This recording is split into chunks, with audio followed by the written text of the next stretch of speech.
Hey, you recorded the opening for VCS, right? What?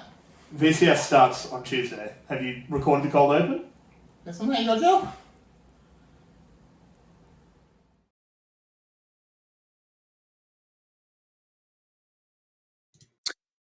It's been a long time. Far too long since we've had any VCS action to bring you. Summer has been and gone. World has been and gone. While we waited and waited.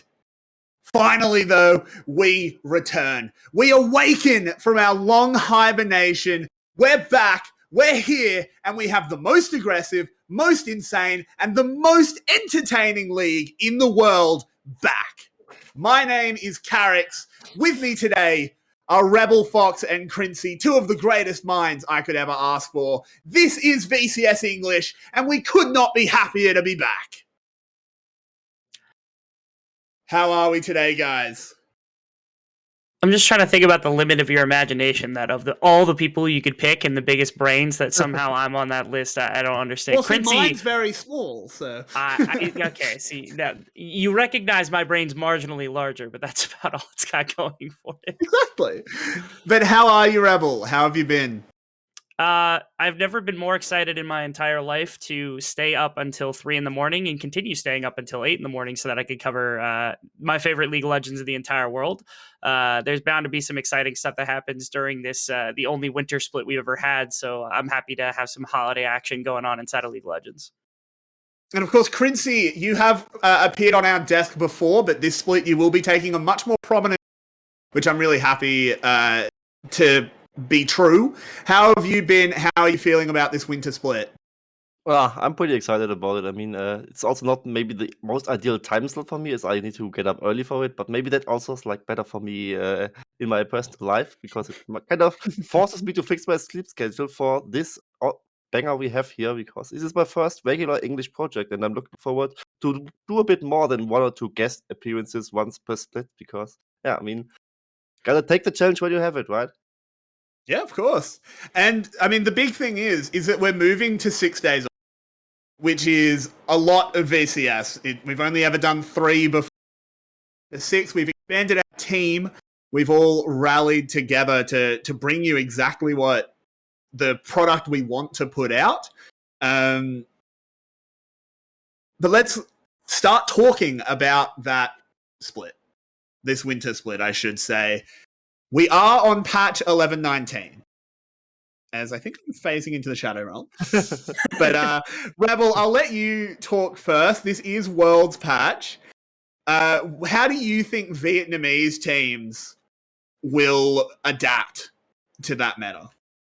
One of my favorite things about it was that there was a fair amount of potential for both top laners and mid laners to kind of, they have versatility, but the biggest thing is that they have ways to slow down their opposing laner, and it opens up the jungle pool quite a bit. And I think that the VCS has one of the deepest jungle pools that we've got in any minor region, let alone, I mean, even in the major regions, we've got some of the best junglers that are getting recruited no matter what. So I feel like this meta, this 11.19 kind of way about how League of Legends is getting played, opens up for a bunch of jungle play, you know, be that Levi's like Karthus jungle where he's farming at 14 CS per minute somehow, or somebody like 𝘁𝗏 who is on Udi or just pressing E and running people down all split. It feels like there's a bunch of varieties of style of jungler that could come out here. I'm far more excited for the future of the split, because we get to see not only the first professional league go into preseason patch, but we get to see VCS go into preseason patch, and they're already, you know, kind of goons when it comes to their builds as it is.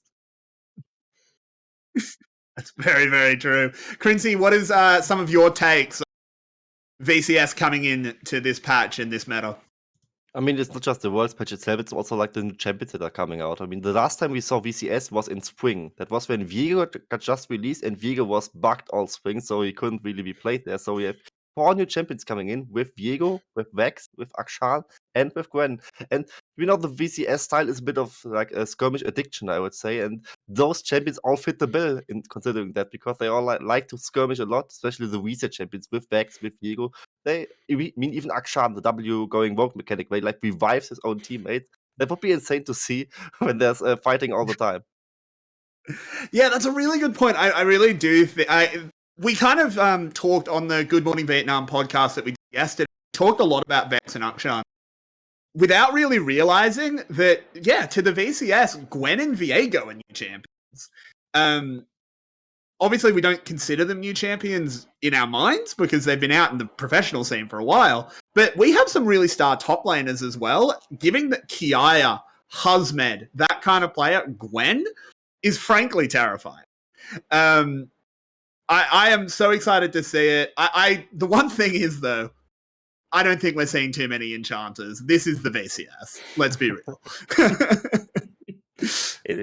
As fun as Yuumi might be for some people to be able to watch, barring I think it was the support for, my apology, it's the support for God, why can I not think of the name? Froggy's team. It's Froggy's team. One that's playing literally later today. 𝘀𝘀cie. Yeah, 𝘀𝘀cie. I was trying to think of 𝘀𝘀cie. Yeah, he played Seraphine a little bit in the previous split. So there's at least potential maybe that he's got Seraphine in the back pocket of maybe like Yuumi or something because of just how strong it is. But yeah, almost certainly no other supports bringing that kind of pick out.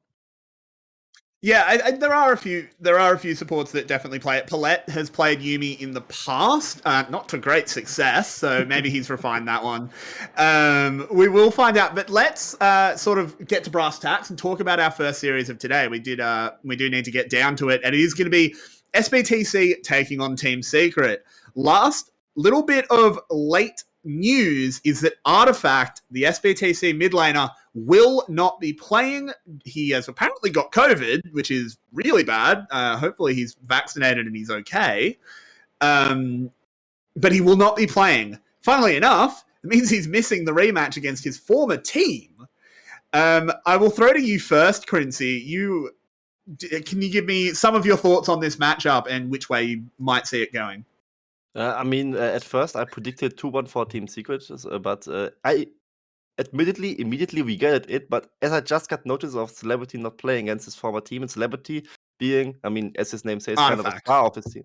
Oh, 𝘊𝑚act is not playing. 𝘀𝑚 is playing. Yeah, 𝘀𝑚 is playing, but 𝘊𝑚act isn't playing. But I wanted to talk about 𝘊𝑚act anyway. I mean, he was kind of a star player of this team, and him missing out against his former team is a bummer for sure for 𝘀𝑏𝑇𝑐, who I would usually say are like at least a slight favorite, maybe a strong favorite even against Team Secret.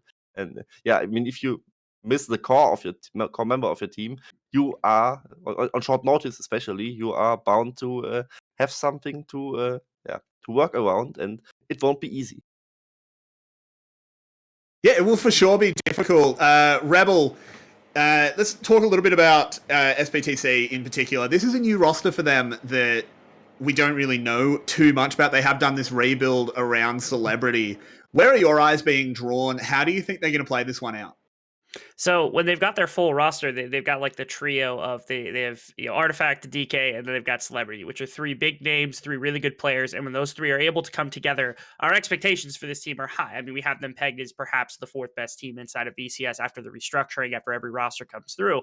But you have the problem of, okay, 𝘊𝑚act's gone today. What does that leave? And that leaves, I think, early game comes to DK.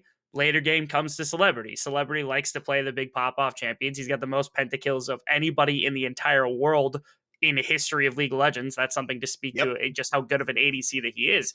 But I expect that DK, hopefully today, they're able to help draft some comfort for the young top laner, of course, Viper stepping in for the first time, and their mid laner, who's going to be stepping in against 𝘀𝗀𝗏, who had himself a rough time at Flash, has a new opportunity at Team Secret. But pushing lanes for those two to help support DK is my expectation for them if they really want to help set up that early game engine behind DK today. Yeah, and we'll go over to the other team, over to Team Secret. We talked a little bit about them before. 𝘀𝘀cie, what do you think their win conditions are up against 𝘀𝑎𝑏𝑇𝑐 today? I mean, usually you would expect it to be like in the mid lane because the enemy mid laner is gone. And the sad thing is still for Team Secret, their mid laner is 𝘀𝗏𝗏, and he's like not known to be the guy who would like really abuse it, really punish the absence of the main mid laner for the enemy team because he isn't really the star player himself. What I think is kind of my hope there is that Eddie maybe pops off as he is rookie AD carry as far as I can tell, or maybe it's at least he's played a couple of games last split. He played a couple of games. It's like that their bot lane kind of gets an edge over the Starstock enemy bot lane, which is like maybe not something you can really rely on, but maybe that's like where they can get their leads through, or maybe Like, have a good early game for DNK for the jungler and punish the enemy jungler. And maybe that's also like an opening in the top side, because we see the world's meta, right? Where like Graves and Cannon is up there. And if you get a lead there, you usually keep that lead and make it even bigger and break open the entire map. Yeah, we'll have to see if they can execute on that one. Let's keep talking about Team Secret for a little bit. We do have 𝘁𝗀𝗃 in the mid lane. This is a move that people in our community, myself included, have criticized Team Secret for a little bit. 𝘁𝗃𝗃 was very much not impressive on Flash last split, but they have decided to pick him up. They do have faith in him, and we'll have to see if he can reward that. But expanding out to look at the entire team, given that it is Worlds meta with new champions, Rebel, are there any champions you're looking at for Team Secret to get an advantage in draft? I'm really hoping that 𝘁cie can show us a bit more of the 𝘁𝗆. Kind of towards the tail end of the previous split, I had my gripes with pretty much every rookie top laner that came into the VCS, because all of them, like, they had some hype and they had some excitation, but none of them turned out to be 𝘁𝗁med, which was unfortunate because we all wanted another 𝘁𝗁med to show up, but nobody really did.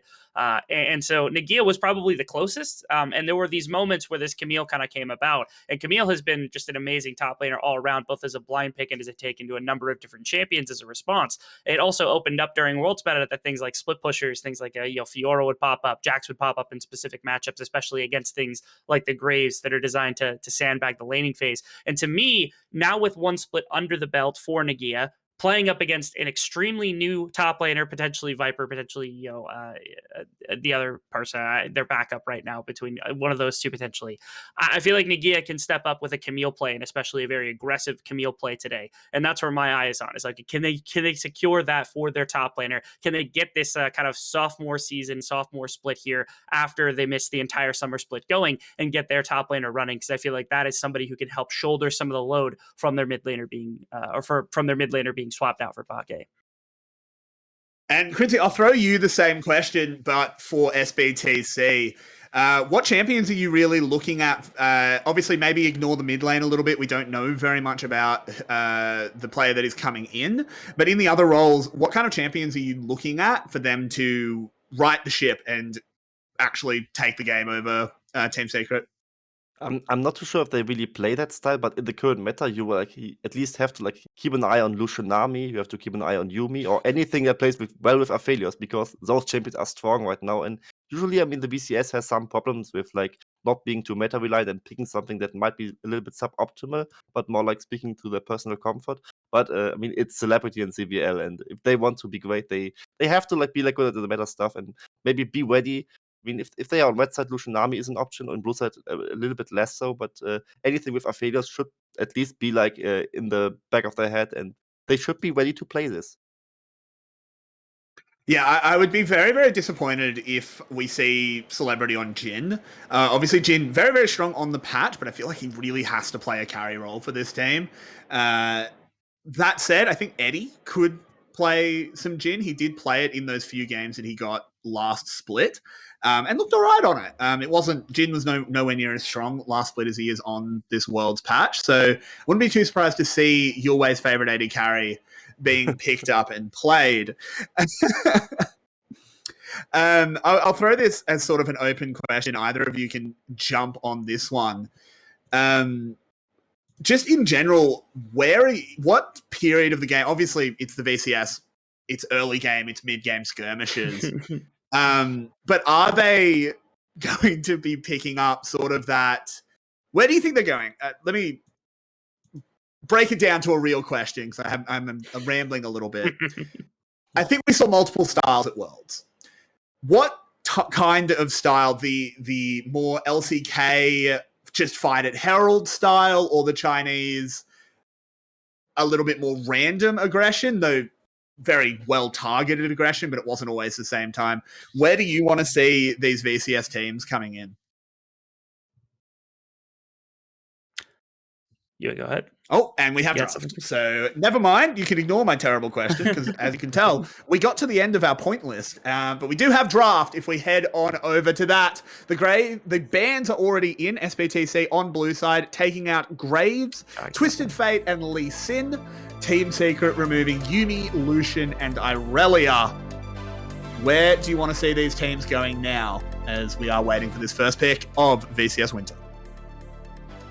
I mean, it looks like they already started those, right? They first picked in Italy, and they are like quite. Wow. Quite far. Okay, we're halfway through the draft, apparently. We have jumped halfway through. Okay. My word. So I mean, look, we got a lot to catch up on. That's a first pick in Italy, and there is an Udyr on the other side. VCS teams didn't watch Worlds. What's the point? What do you think of what we're seeing so far, 𝘀cie? I have the same thought as you had. I mean, it looks like they didn't really watch Worlds. I mean, 𝘀𝗶𝗏𝗋 is completely ignored here. I mean, at least they did ban the Yuumi and the Lucian of the Lucianami combo, so they have that. But the rest looks like basic VCS, 𝘀𝗶𝗵𝗀𝗀𝗀 style, strong early games from both junglers. But it's not really like the most meta picks, but seems to go like heavily on comfort for them. Okay, I do want to point out the fact that we are actually not getting Vin in the mid lane for the side of SBTC, which is their backup mid laner. Instead, we're getting 𝘂, which is TH, which is their second top laner. Whether or not that's going to be a good thing, they did pick Set, which is always flexible inside of VCS, where you like the coined that kind of pick from back in the day. And specifically, again, if it's a top laner that's going to be coming in, you have to think that's possible. I've heard ramblings that it's incredibly powerful into a number of different picks that had popped up. It just never really came about from Worlds through one way or another. And more interesting to me is like DNK went back to Udyr. I know we saw this. I saw this pop up in very random spurts right at the end of the tail end of like proving grounds and things like that come about. But I would not have expected it here at the second pick here for Team Secret. I don't know where this is coming from. And that is a Vex lock-in. Our casters must be very excited, as they will be some of the first casters in the world to cast professional Vex. Of course, she has not been available in any real leagues, after all. And this is 11-19 Vex, where she is extremely, extremely strong. This is exciting. As you pointed out, it is 𝘀𝗏𝗀 up in the top lane. It might just be... we don't really know where people are going to end up. We'll figure it out. As that is going to be a Nautilus as well. It's a strong engage comp coming from SBTC. They've got a lot of pick and a lot of go buttons. I kind of like that they've gone to this.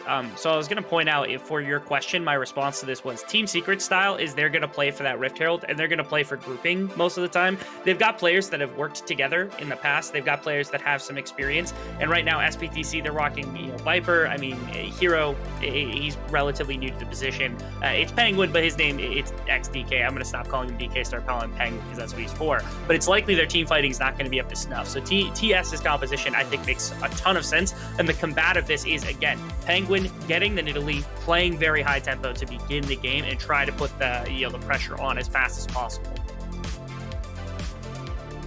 And that is going to be Wukong to round it out. We can see all 10 champions. And with that knowledge, I'm going to need some composition breakdowns from the both of you. I'm going to give you the chance to speak first, 𝘀𝗀𝗃. I'm going to give you Team Secret, who do have this new champion, the Yordle in the mid lane. What are your thoughts on this draft? How do they want to play it out?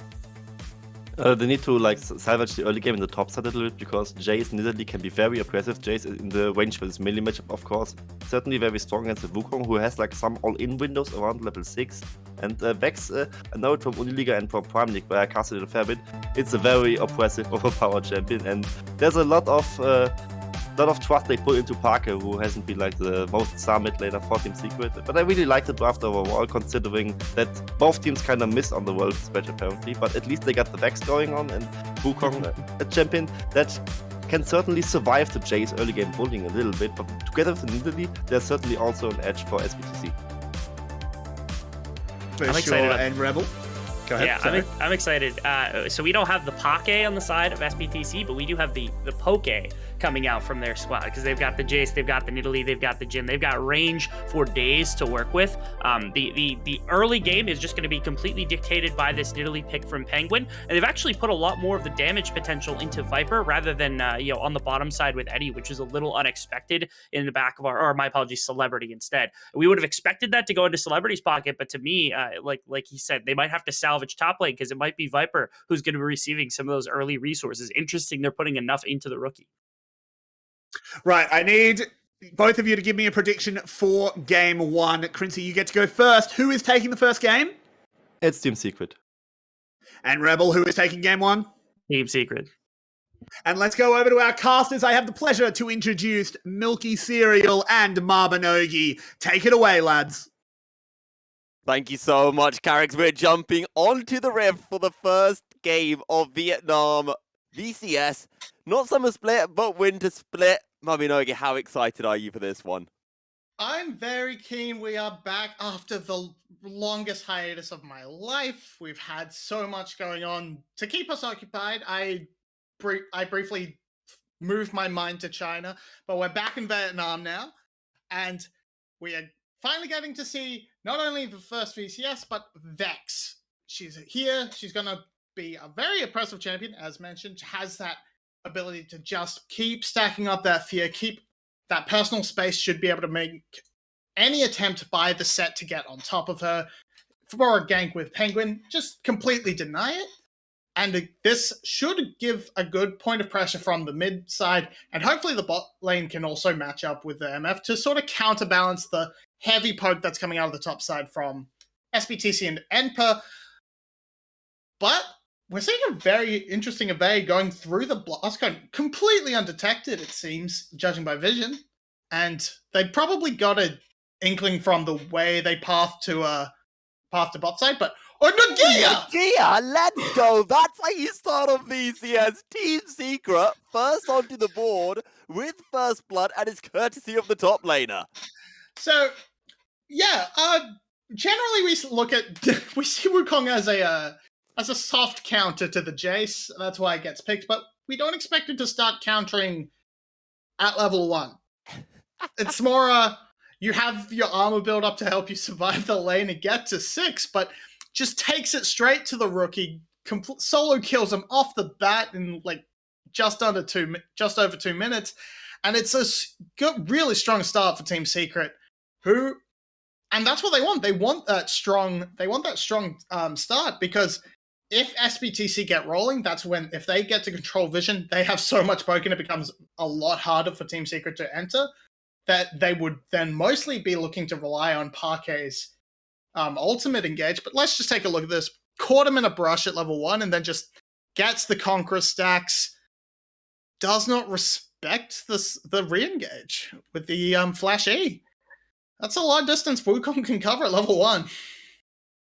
It's absolutely ridiculous. And before this game anyway, when I was taking a look at the predictions from all of us casters, pretty much most of us were on the side of 𝘀𝑏𝗋𝗀 Esports, and that was despite Team Secret beating 𝘀𝑏𝗋𝗀 over in the spring split. But without Artifact in the mid lane, maybe it's going to be rather costly for them. Yeah, coming in, I was thinking this should probably be an 𝘀𝑏𝗋𝗀 favored matchup, judging from what we've seen of players in spring. Granted, yes, that was a long time ago, but yeah, Artifact's out. They have to bring in their sub top laner. Heroes move to the bot lane, and we saw it just before. Look at this pressure towards 𝘀𝗀𝗋𝗄. 𝘂𝑐E is getting nothing. 𝘂𝑐E is getting completely pressured out, and this puts a huge damper on what 𝘀𝑏𝗋𝗀 wanted to do with this top jungle. Really trying to put pressure and get ahead. There's no jungle advantage. There's no advantages anywhere on the map, really. There's nothing 𝘀𝑏𝗋𝗀 isn't getting anything, and Team Secret are just having the run of the map. And I'm kind of surprised to see where the focus of this map is, because coming into this game, I was thinking, Eddie played well for Team Secret in the few games that he was able to do where he replaced Slader in spring, and we all know how good 𝘀elebrity is as well. So I was expecting a lot of focus on the bottom side, as Hero gets a little slow now. Penguin is shadowing, and DNK won't get too aggressive. No more action just yet in the VCS, and that surprises me, because in spring it was an absolute bloodbath in pretty much every game. And now Penguin looking to negate. He's going to be able to land the javelin toss, jumping in. Is he going to pick up the kill? One more auto, he gets it, as 𝘁𝗏𝗋 teleporting in, flash under the tower. And 𝘁𝗏𝗋 doesn't have the ultimate, because if he did, he could have almost certainly followed up on that Mistral bolt. Yeah, but forces the teleport in response from Hero. It's a good response from Team Secret, but just not quite enough. 𝘁𝗏𝗋 is looking for something, and with DNK here, they don't really have the way to get on top of 𝘀𝗀𝗋𝗄. But so, yeah, nothing's going to come from it. And that's going to lead me into Why do we have an Udia? So, okay, Why do so we have here's an what Udia? happened, Marty. I know exactly what happened in this situation. The teams in the VCS, they said, look, we're jumping into winter. We didn't have a summer split. A lot of the fans are going to be a little bit, scared, right? They're jumping into games where they haven't seen any VCS action in so long. So they thought, we need to have a little bit of the new. Let's bring in the Vex. But we also need a bit of the old so that the fans have some comfort. And that's what the Udyr, that's what the 𝘁𝗔𝗋 is there for. It's just an insanity. You want old? Go right back. We have lots of Season 1 and Season 2 champs in the meta. They're old. Let them be played. But no, we get to see Udyr. And it's Shadow not even Surge like, onto there Penguin. we They're going to go. get the fear. Is there the damage? DNK on the way. It's a good 2-mana face breaker. And the Showstopper's pack is forced to flash away. No kills. Just a couple of summoners burnt. And it was a good start from Parquet, but DNK simply being a hindrance to his team in that situation, giving Hero that good double stun to completely deny, but Hex Flash over the wall, just trying to get lane position. It's not going particularly well. It's a pretty good pressure front coming out from this bot lane from Team Secret. No real advantages in the lane, of course, but now we're just seeing this Udyr fall behind the 𝘁𝗔𝗋, not really able to get any gank pressure down, going for the phase rush instead of the Predator, which is really picking up steam on multiple other champs, things like the 𝘁𝗻𝗄 to bring back the old classic Udyr 𝘁𝗻𝗄 duo. But oh no. I know I like sim racing. I know I like seeing fast cars, but I don't want to see the racing cars on the Summoner's Rift just yet. Look, yeah, I mean, I agree, but if you're going to pick the fast car, pick the right one, which is 𝘁𝗻𝗄. True. Yeah, okay. I see. Makes sense. Yeah. But, okay, let's break this down a bit, because we're nearly 8 minutes into the game. The gold is relatively even. We're talking about 500 gold separating the two sides. What do you want to be seeing 𝘀BTC Esports and Team Secret playing around now? Because we do have that first drake of the game. It is up, and it has been up for a couple of minutes now as well. But we're seeing the rotations come up, and they're heading towards that first Herald. I want to see... Okay, there's not actually going to be that much contest from 𝘀BTC, so that's fine. But otherwise, I would have really liked to see a bit more of the supports just sitting in the mid lane, trying to soak and pick up that... do what 𝘀𝗀𝗀 did at Worlds. We saw it a lot from him. Soak as much experience as you can in the early game to try and just race to that level 6. If you get that before your support, you come ahead in the fights. It's not relevant here. But the key thing is, Eddie did rotate to the mid lane expecting a fight, so that is a free plate down onto the side of Celebrity.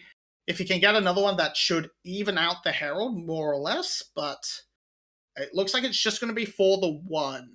So... Yeah, it's definitely just going to be the one. So, all in all, good trade for Team Secret, but it does give Eddie that slight advantage that... Sorry, not Eddie. Celebrity. Gives Celebrity that slight advantage that he might be able to turn into some extra damage on a good pick by CBL. They have a lot of options for really strong pick composition if they ever find Team Secret slacking. And there's not a lot of vision down on the bot side, so they could be caught slacking. And both supports level 5, they're nearing level 6. In fact, CBL has just hit level 6, so maybe we will start to see that aggression on the bottom side of the map. 𝘁𝗔𝗋's on the bottom lane. Rift Herald available as well. The diver coming through. They're looking for Eddie, and they will get the kill. CBL tanking the tower shots. The curtain call will come through. The focus on a 𝘁𝗀, and they pick up the kill. 2 kills, both on Celebrity, exactly as you predicted, Marby. That's exactly where you want it. The response on the top side is good from Team Secret, dropping that Herald. They should be able to catch up with that first brick, but overall, it's gold onto your Jhin. That's where you want it. That's a huge setup. But, yeah, on the top side, Jace is suffering quite a lot. And I would say, as it progresses, he becomes more and more of your late game damage up against this, as opposed to this Jhin pick, which can do a lot. And yeah, here we just see it was actually Secret trying to start and engage, but see 𝘀BTC in position, just able to go straight onto the MF. Celebrity misses everything, misses a lot of shots, but he finds the one. He finds the one. He That's all lands he the needed. one that matters, right? Yeah, finds the one that kills. That's the one that matters. Yeah, he's But just trying to kill no skill. sniper awards for him. Not yet, anyway. But to be fair, right, for 𝘀cie esports, considering that Artifact isn't playing this game, it makes sense that they play around the other star player in the form of Celebrity. And so far, that's going well. 2-0 on the Jhin. You look over to Team Secret. 𝘁𝗍 was a strong player for them in Spring Split. And that's who they're playing around now. And we've got this storyline starting to form of who's going to be bigger, 𝘁𝗍 or Celebrity. We still haven't got to that stage where we're getting these 4v4, 5v5 team fights. But eventually, when that does come to play, it will be a key factor in how those fights pan out. Yeah, and again, composition is such a huge factor when it comes to these fights because, and by extension of the composition, vision.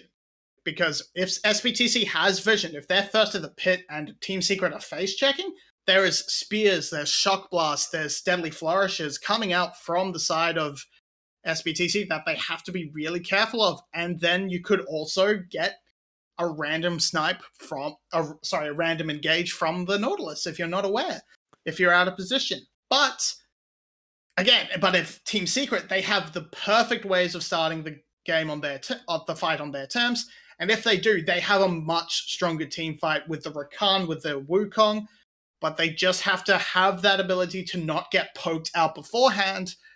And so, and either soul that is going to be coming up, if Team Secret manages to keep this Drake control, is going to be really good for them. Oh, that is not an good engager from 𝘀, completely with the grand entrance. And now 𝘁𝗍 is stuck in the middle of 3 members. The depth charge is going to come through. Locked down by the Jhin W, sniped down by the curtain call.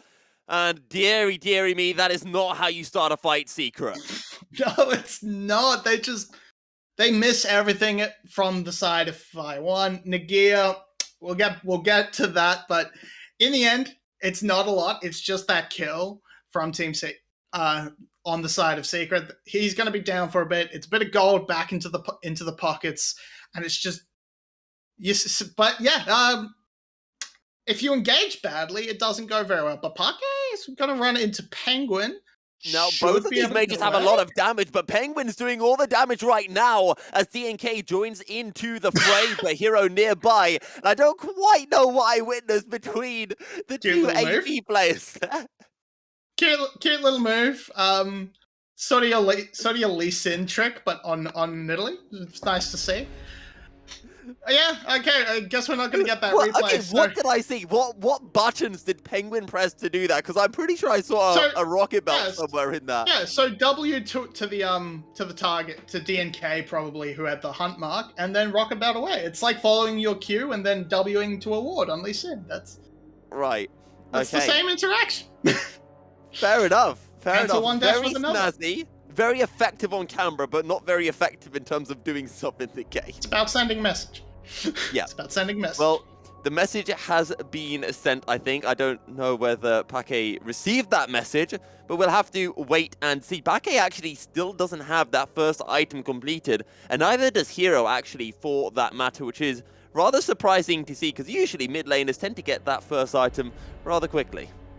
Yeah, not getting involved with kills, but 𝘀 just takes a huge chunk of damage from the spear. Not actually going to turn into anything, but gives pressure around the mid lane to 𝘀TC, and that will allow them to start. Okay, Shadow Surge in. They're going to be able to get the CC down onto CBL. Bullet time on the top. They pick up a kill by Super Low. He's burning down with the Ignite. The kill will be secured by CBL as Eddie, now looking to trade onto Celebrity, uses the Gale Force to get out safety. It's a 2-for-1. Secret on top. Make that a 2-for-2. And now 𝘁𝗍 looking to go on to a Penguin. DNK flanking a 2v3 scenario because Eddie can't join into the fray. 𝘁𝗍, what are you going to do? He's trying to get to this Castle Club. He's trying to dash out. 𝘁𝗍 almost an outpay, but sniped down by 𝘁 right at the last. Starts off so well for Team Secret, but 𝘀cie misses the reset on his ultimate and cannot follow through. Eddie chunked out by Celebrity means he only gets to participate in that first half, and the roundup from 𝘀TC is just too strong. They're gonna get the Rift Herald as prize, can probably turn that into a turret, But here we are. We're going to see it again. And it starts off with a pretty decent pick onto 𝘂𝗶𝗹. Gets the reset, but they've blown everything onto the support. And with 𝘁𝗀𝗃 missing the ultimate, coming out, I guess we missed it. But yeah, he missed the ultimate. Isn't able to get that extra reset damage. Just chain those kills. Keep that chain going. And it just means, and just look at where they are. SBTC remained clump. Team Secret was spread out at the end of that fight, which meant SBTC are able to run Nagia down while 𝘁𝐷Y and �ＤNK cannot do anything to help their top lane. And I think one of the most unfortunate things for Team Secret was the fact that 𝘂𝗧 was able to get out of that bullet time with a showstopper, because if he doesn't, he dies. Now there's a teleport on the bottom side of the map. This is going to be a 3v3. 𝘁𝗃𝗃 is making his way down, so this can become a 4v3. The engage will come through. The focus onto 𝘂𝗧, but it is just so that Team Secret can run out of the fight with a tail between their legs, as now SBTC Esports can look towards the Infernal Drake. Yeah, there wasn't actually that much threat, but as you can see, the showstopper from 𝘂𝗧 is only just now coming up. But they wanted to make that threat to say, hey, we're going to get engaged on you, give up positioning on Dragon, but now, okay, never mind, showstopper comes through, fight taken down so low, and the curtain call is dropped, doing so much damage, trying to snipe down �DNK, and it does just that. As the W almost actually finds 𝘁𝐷Y as well. It's just going to be the one kill though, �DNK falling. And to be honest, I don't really know how Team Secret thought that they could take that Drake with a quickness down for the Rakan. Penguin being able to take that Drake as well in the midst of the chaos it's very strong. As to why they took the fight, it seemed that SBTC had just given up the position, thought that they could just burst it and run off, but the range on SBTC is too great. 𝘂𝗧 stuck around, was able to get the early engage, and 𝘀𝗏𝗋ty, he was half a screen away, just firing with his ultimate, picks up �DNK on the way out, and again, as you said, almost picks up 𝘁𝐷Y as well, which would have been huge. But look at him now, he's 4-0-2, he is off to the races, almost got that second item. Well, it's got that second item well underway, and if they pick up that tower as well. Come on, then, get the low goal. But who needs goals? This is the VCS. We just need kills. Yeah, so he picks it up. That's more gold into the pockets of SBTC, and they have ballooned themselves to actually not that much, only about 3k gold lead, which feels smaller than it should be. Okay, CBL, we need to start playing the Jaws music. Dun-dum. Okay, no, he knows. He has an inkling. Oh, the javelin toss will snipe them out in the rush. So, good stuff from Penguin. The sixth sense was tingling. They had so many ways to check the vision. We're seeing Team Secret having great difficulty to try and find their plays. They're relying on sort of these long range multi-screen engages from the Vex, from the Rakan, but that's really hard to do when you don't have the vision set up, when you don't have the control. So they're just looking for cheeky picks, but with all these vision checking tools, and honestly, with 𝘂𝗧 in at CBL, if all else fails, could probably face tank a good bunch of bushes. These sort of runaway picks from Team Secret don't seem like the opportunity. They really want to just try and shore up as much farm as they can, and then look to probably rely on that sort of wombo in a team fight. Maybe pick an uneven skirmish or like 4v3 or something along those lines. But they don't.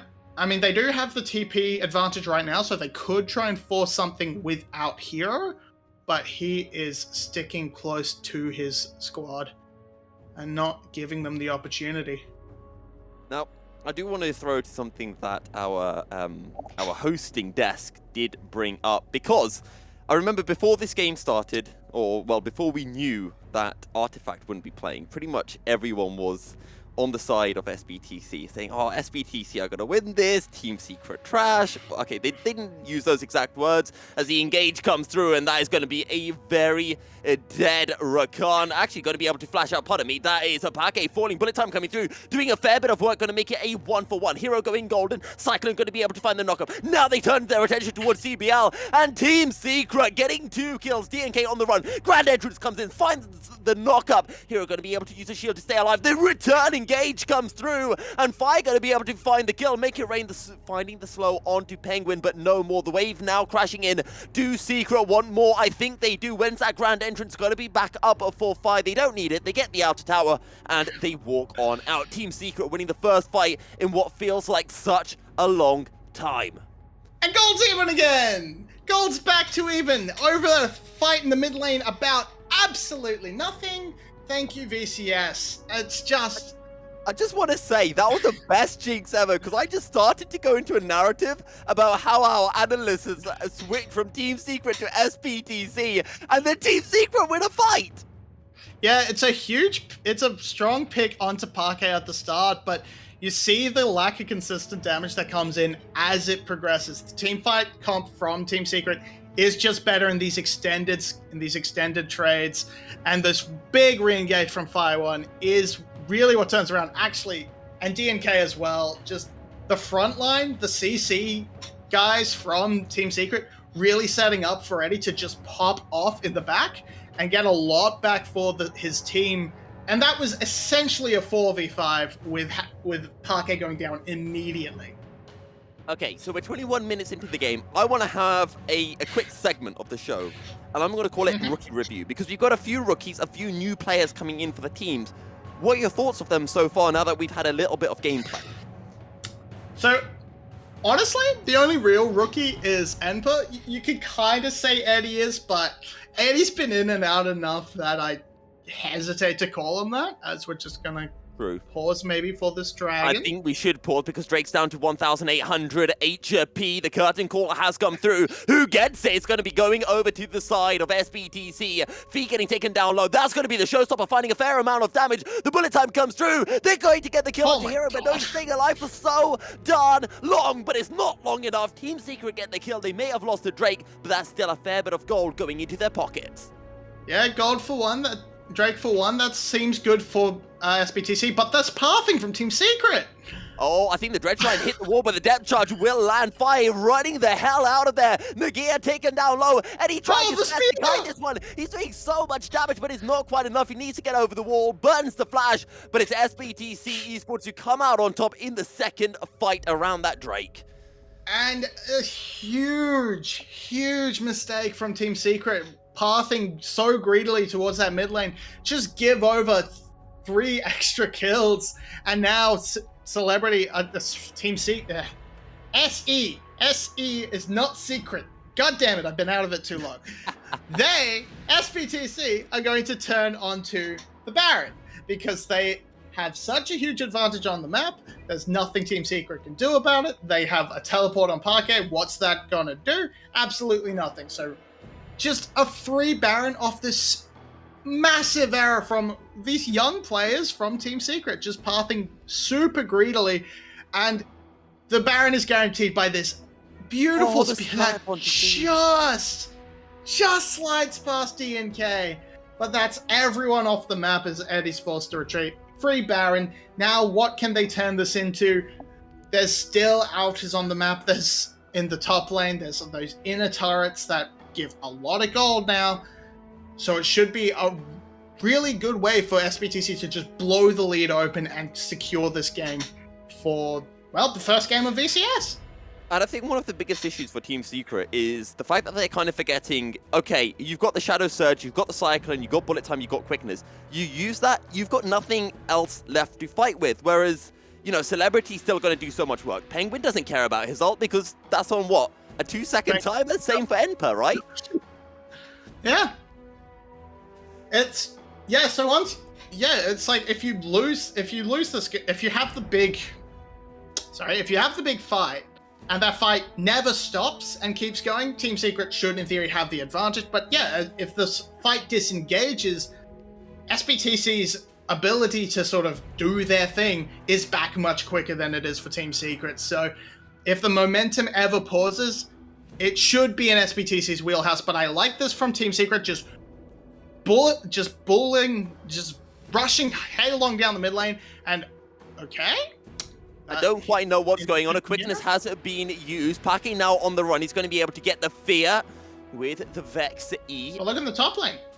𝘀𝗀 just Look in the split top pushing. lane, indeed. 𝘀𝗀 just doing Jace things, just splitting, which means Team Secret, they need to get a fight, but they don't have the engage tools of the Rakan quickness available to them, and they're just continuing to run away as 𝘀𝗀 does work in the top lane with those Baron buff minions. He's going to get the inhibitor tower as well. He won't greed for more because the rest of 𝘀ci Esports pushing in this mid lane, and they're going to get the inner tower as well.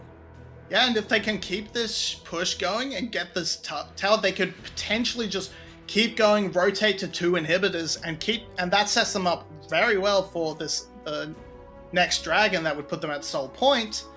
But it looks like there is enough wave clear on the side of Secret to keep them at bay. Should be looking to rotate down, just pick up this final turret outside the base, and then you just have so much gold on the side of 𝘁𝗏𝗀𝗀 that you should pretty much always take control of the Dragon River, always take control of that fight. Just don't make the mistake of letting them fight you front to back with no trickery and shenanigans, no pre-done poke beforehand. You should get away with it. You shouldn't give them away in. I feel like Team Secret have made some good attempts of engages. As in, they pressed all the right buttons. They get the Rakan engage onto a target. They follow up with a bullet time. It's just that those targets have happened to be CBL and Hero, who, well, let's just say aren't going to die very quickly. If they get those engages onto 𝘀/, Penguin, 𝘀𝗀, all of a sudden these fights look so much better for Secret. Yeah, and again, gonna go back to that mid lane fight that Secret won. When they dropped their bullet time, it pretty much instantly killed the Jace. It did a lot of damage to Hero alongside. So it pretty much almost took out 2 players, and that was able to let them steamroll the rest of the fight with some good plays from DNK and Phi1 and all the rest. But now, look, they cannot really approach. Penguin is just too threatening from a distance. 𝘀𝗀 as well. If a spear or a shock blast lands, that could just be someone completely removed from the fight, and that means a free dragon. And that's already going to be a free dragon is 𝘀. The rest of 𝘀𝑆BTC has been pushed off, so 𝘀can just solo this down. Oh, he's not actually going to solo it. Penguin is there, but easy pickings. That sets them onto Soul Point. It makes them extremely tanky with the double mountain. So, like, Set's already extremely hard to kill. If he gets that third one, he will never die. It's still 11-19. Goredrinker is still the redonkulous. And I just want to point out as well as Hero just taking a fair bit of damage. Nagir should be able to make his way out of that one. But in terms of that target focus we were talking about for Team Secret, look at the 𝘀𝑆BTC members. Stopwatch on the 𝘀𝗀. Penguin has the Zhonya's as well. Who are you going to go on? You're not going to be able to get on 𝘀 because he's got the Gale Force. So it's only if he wastes that item that you'll have that opportunity to go in. But otherwise for Team Secret, all you can do is try to burn those cooldowns. Yeah, that's the big one. The stopwatch in particular, because it's the single use. It will, of course, eventually become that GA, but that's still a huge cooldown. You're still looking to take those big cooldowns away. It's just extremely difficult. You're looking for that big multi-man fear into the quickness, into the bullet time, into the all that. If you find the CC to lock up, to keep them locked in the bullet time, yeah, you can get away with it, but it's just so difficult for Team Secret, as you're saying. And we're seeing the Siege just come in, waiting for the Baron, not letting Team Secret leave their base, not letting them get anything beyond these minion waves that you cannot. I mean, you can't deny your own minion waves from the enemy team. So, but you can deny the jungle. You can keep them low. So that's a lot of damage onto up. 𝘀𝗏𝗀.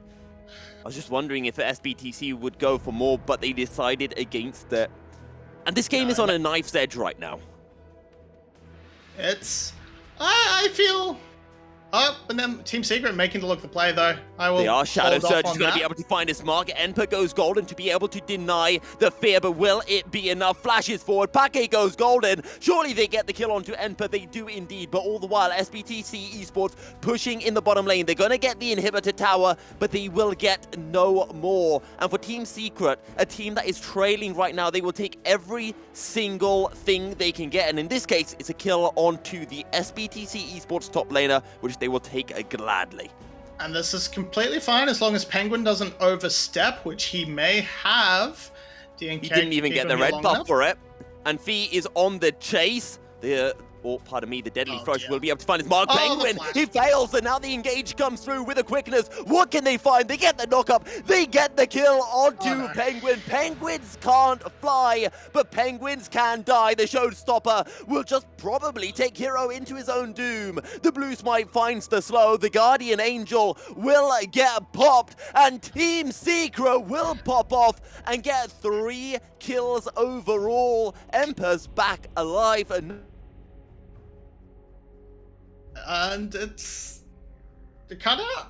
You still there? Anyway, it's the long winter. It's the Game of Throws, and because it would have been fine if Penguin didn't overgreed for that red buff. He just needed to stop TS going for that rush on Baron, but now they've lost 2. Now Team 𝘁𝗀𝗃 can start it up, but here we go. Here's the curtain call opening up. 𝘁𝗏𝗃 is extremely low, but he is out of range. If he missteps, it's fine, but the Baron is extremely low. There's a lot of poke going down, but they've re-engaged onto 𝘀𝗀𝗃. He is getting completely dismantled by 𝘁𝗫. On the other side, the Baron is taken at the cost of actually no one. It's at the cost of 𝘁𝗏1.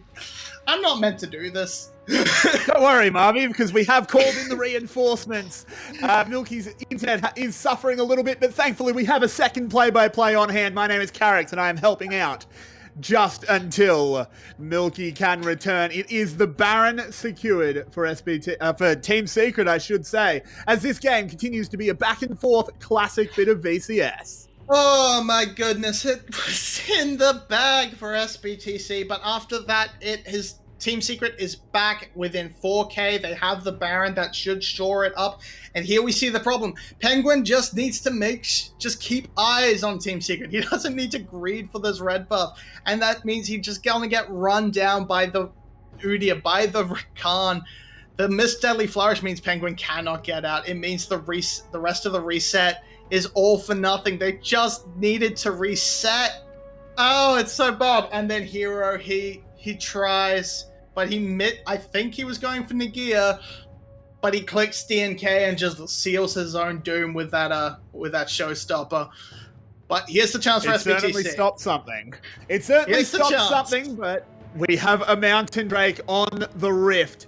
It is, of course, the Mountain Soul that 𝘀𝗏𝗃 craves so greatly as they move in. 𝘁𝗀 leading the way on the boss, but it's going to be 𝘁𝗫 that goes in first, and there it is, 𝘁𝗏1 engaging straight onto the backside. 𝘀𝗀𝗃 trying to peel them back. The Wukong Cyclone mostly been diffused as And he's 𝘀elebrity flashed. kites on back. But Eddie has picked up that first kill, but look at the health bars. They are anemic. The dragon falls. That one will be secured by Team 𝘁𝗀𝗃. They have won the objective, but will they win the fight? As they Yes, go they will. forward again, but the curtains have been called. They have to play around this Jhin ult as 𝘀𝗏𝗃's health bars are far too low. Bullet time is good, but 𝘀𝗀𝗃 is better as they pick up one. It's answered back by 𝘁𝗏𝗃 to 2v2. Penguin will pick up one, and now they move forward onto DNK. It's a double kill for Penguin. It was looking so good, but Eddie, he just stays in range. He wants to get that kill onto 𝘀𝗀𝗃, but he gives the opportunity to end the team fight for Team 𝘁𝗀𝗃. Without Eddie, they have nothing left. Yeah, Vex exists, but 𝘁𝗃 has been very underwhelming so far, and this may just be enough. This may be enough. There's a lot of damage on 𝘀elebrity. There's a lot of damage on Penguin. They're not going to go for the end, but they are going to get 3 inhibitors out of this. Probably. No, they're not. Come on, 𝘀elebrity. Come on, You could have done 𝘀elebrity, it. Make the headline plays. And can I just give a massive bit of kudos to 𝘀𝗃 for filling in for me there. My internet's just so excited that VCS is back, it doesn't know if it wants to work or not. But thankfully it's working again now. Hopefully you'll see it through until the end of the game. But what a way to start VCS Winter Split 2021. Yeah, so the Baron from Team 𝘁𝗀𝗃, it didn't really do much. It sort of meant that, you know, the soul didn't get secured by Team 𝘁𝗀𝗃. That's great. But again, the flub at the end of that fight means that we're back around about where we started when 𝘀𝗏𝗃 made that big mistake on the top side that gave up the Baron. It's about, we're looking at around that 5,000, 6,000 gold lead. But that's meaning less and less as these items are being completed. You can see Eddie is on the exact same number of items as 𝘀elebrity. Sure, he's down a BF sword, but that really means not a ton at at this stage in the game. We're seeing Vex approaching full build, got 3 items under her belt. There's a lot of damage. Team Secret, their team fighting is good, but the pressure on the map is what 𝘀𝑠BTC has in their back pocket. That should be the thing that breaks the back of Team Secret. It'll poke the eye. That's what they're looking for. And I think we are just going to sit here and push waves for about 2 minutes. Because that's when Baron's back. And I think Team Secret are more than happy to say, you know what, let's farm for the next 2 minutes. Let's allow Nagia and 𝘀𝗀𝗀 to get some extra gold. But for now, Team Secret, they want to defend this bot lane inhibitor. It's the only inhibitor that they have remaining. And look at 𝘀. He's looking to try to get the flank. There's a huge potential engage. 𝘀𝗀𝗀 missing his mark from CBL. And this could be the go for Team Secret. Do they go in? That's going to be the Shadow Surge as they look towards Penguin, but not going to be able to find the kill. Hero low, CBL low. They're going to be able to pop the Guardian Angel. They're going to be able to find the killer. Surely they do indeed. But the engage comes through from Penguin. He will die. It's a 4v2 as a 𝘁𝗀𝗀 called. My God, is that a lot of damage from Celebrity? It's still a triple killer from Eddie. 3-4-2, but the waves were crashing in all the while for 𝘀𝑠BTC Esports. As the Whisper will be able to land Celebrity damage onto 𝘀, but not quite enough. Now the teleport coming in. The tower is pretty much down. 𝘀𝑚Pa going in. Eddie will fall. The Nexus open. And 𝘀𝑠BTC Esports will take game 1.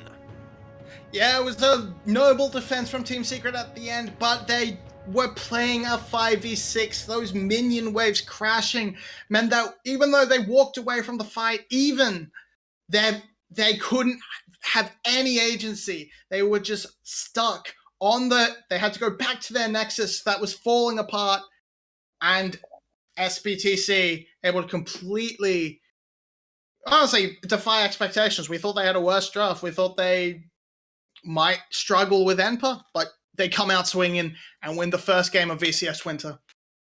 Yep, and well, on that, I think it's time to throw it back to our analysts, and I'll lead it in with all of our analysts said that Team Secret were going to win that game. So, oh wait, no, we're going to throw to a break. I thought I could roast them. But I have been denied. We're going to jump to a quick break, We have and 2 we more will games. be back. At most. I don't know. This time. We'll grab a quick break. I need to grab some water anyway. We're going to jump into a break, and we'll be back momentarily for game 2.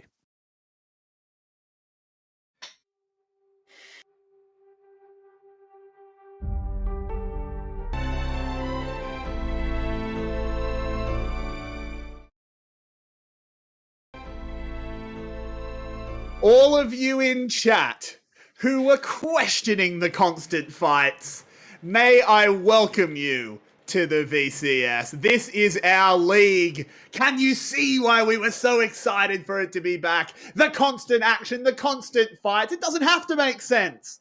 We're in Vietnam. Welcome back to the VCS English Analyst Desk. I am here with Rebel Fox and 𝘀𝗀𝗀, the Brain Bunch assembled. And 𝘀𝗀𝗀, I'm going to let you start off. What were your thoughts on that game 1? I'm a little bit underwhelmed by Team Secret, I would say. I mean, I really like what Nagia did in the first minute. I mean, he was like getting the level 1 solo bolo against his enemy top laner. And at that point, I was pretty certain that it would be a good game for them. But they kind of dropped the ball in the mid game. And this is where like 𝘀𝑠BTC shined, and then they took the win there, even with their substitute mid laner, who's actually a top laner. And well, it's looking good for them for game 2, unless Team Secret massively changes something.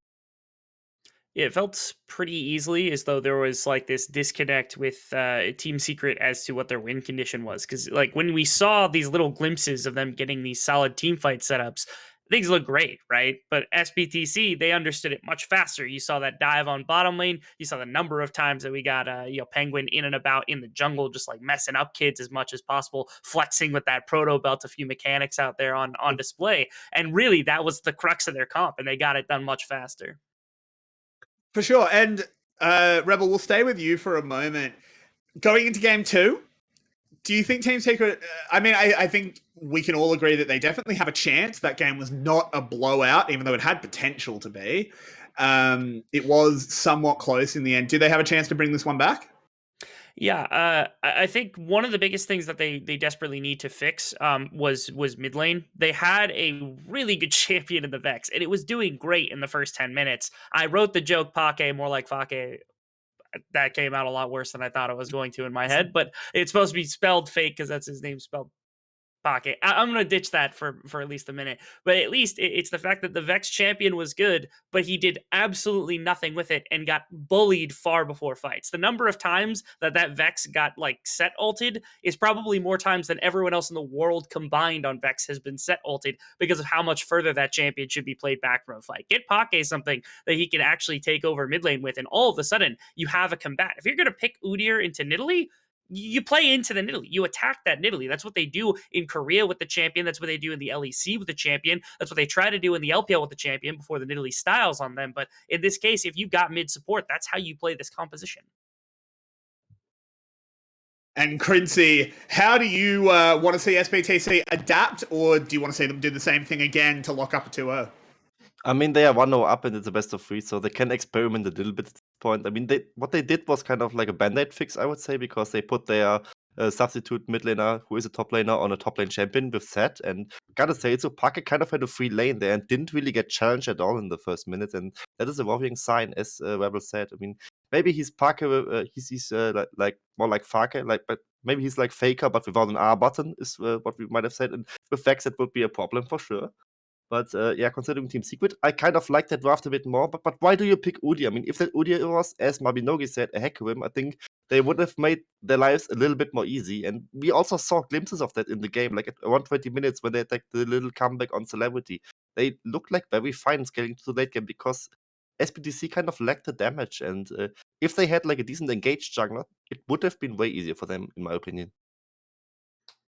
Yeah, I 100% agree. I really do think the 𝘀𝗀𝗋 would have made sense. Predator as well. Didn't really see play at Worlds, but it definitely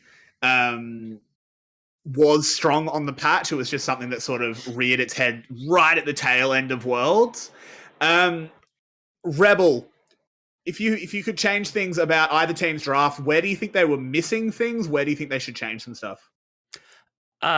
We've talked a number of bit about what happened top lane, what happened mid lane. I'm gonna air out my gripe of what happened in that support role, man. Like in between those two, they did almost nothing in the laning phase, and then you had Rakan, who was like half inting, half decent engages that usually led to nothing team fights. Like the supports have got to step it up, man. I am that was unacceptable play on both sides. They had their okay moments during the course of that game, but like you can roam when you've got set up the way that they did, especially on the side of SBTC. When Celebrity is clowning the other team with a Jhin the way that he was, that Nautilus has got to be all over the map. And yet it felt like it was latched to his hip way too much during the early portions of the game. They really could have ripped complete control of that game apart if they had that Nautilus everywhere that Nidalee was, constantly pulling hooks, constantly pulling that. So I would like just more interaction with this support role. I don't care if we've got Yuumi in the back pocket. Give me Leona, give me roaming champions, things that'll affect the map.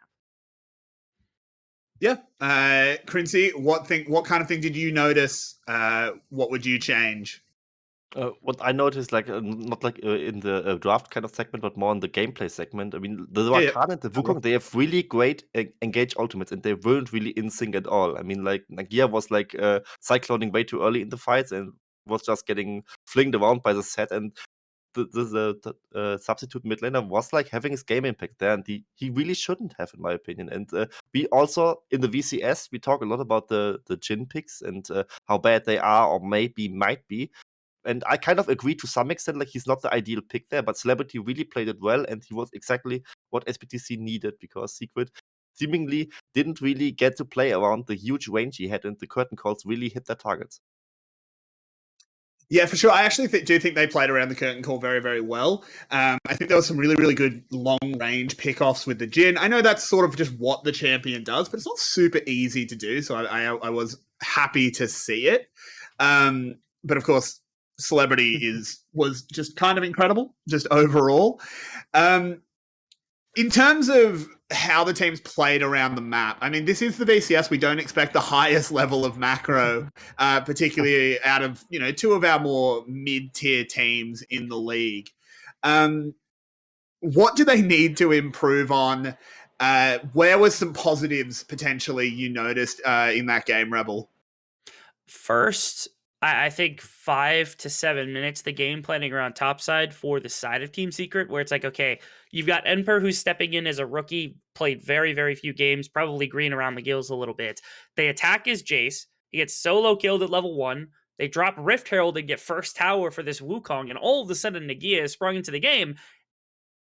That's it. That's all they did. Like, keep attacking that lane. Keep putting that pressure on. Get that Wukong as strong as possible for the team fighting phase so you can set up. Because when you start to combine that with the Vex, I think that was a big macro move. Because bot lane, it wasn't like Celebrity was just like 1v5ing on that bottom side from the beginning of the game. That bottom lane was relatively even before started being interaction from the rest of the map when the Nidalee started diving. And so if you're winning top side even harder, you have this conflict of like top map versus bottom map. And that's okay. You can lean into 𝘁𝗍𝗃. Like I said, at the beginning of the game, if it was any indication of how good he is, looks a lot more confident than what we saw in the previous split. For sure. 𝘀cie, anything you noticed? Where is a period of the game that they really need to nail down for either of these teams? What doesn't really get out of my head was that like topside skirmish where like they were about to dive the topside of the SBTC there, and they really at first they were a little bit late and couldn't do it because there was like a set in the enemy team and they don't want to get facebucket in and just die in the turret. But later they had like a window where like DNK maybe just flash bear slaps the enemy champion and they actually get resets on the Vex there. And it looked to me like they weren't really confident in the dive, and maybe this is just like where they kind of need that confidence more and actually pull the trigger, dive them away, and have the top side snowball harder than the enemy bot side was doing, because that was around the time where Celebrity got his first double kill there with the bot lane dive coming on his way. And if you can manage to do that, then Celebrity is maybe out of option. For sure, and we are heading in to draft for our second game of Team Secret taking on SBTC Esports. Team Secret moving over to the blue side. They have banned out Irelia and Jace. Graves and Lucian already removed. What do we want to see removed as these last two bans, Rebel? Yuumi makes a lot of sense. Just making sure. Yeah. Although it's a little strange that Team Secret's taken that one off the board just because, of course, they get first pick. So obviously it's just not comfort for them across the board. Do we just not get a ban right there? Is that what happened? It's Twisted Fate. Oh, there it is. Okay. All right, Twisted Fate comes out. Okay, so it's a question of like jungle matchup. Last time we saw the B1 jungler, I wonder if DNK's got something up his sleeve. Hey, look at that. Our casters get to yell and scream about the champion we talked about before Rotten. Maybe you Yeah, can also do the same thing that Penguin was doing on Nidalee with like you fake the dash in, then you rocket belt out. Oh. He can do the same with his abilities, not like with rocket belt of course, but he can like do the resonating strike and then the wall top to just bait out another flash, and maybe it works. But on the other side, I mean, we have the Jhin coming back for Celebrity. He just got MVP for it on the official broadcast I saw. And 𝘀𝗃𝗃, a very meta top laner, something we do not often see in the VCS. So 𝘀𝗃𝗃 has picked up this 𝘀𝗃𝗃.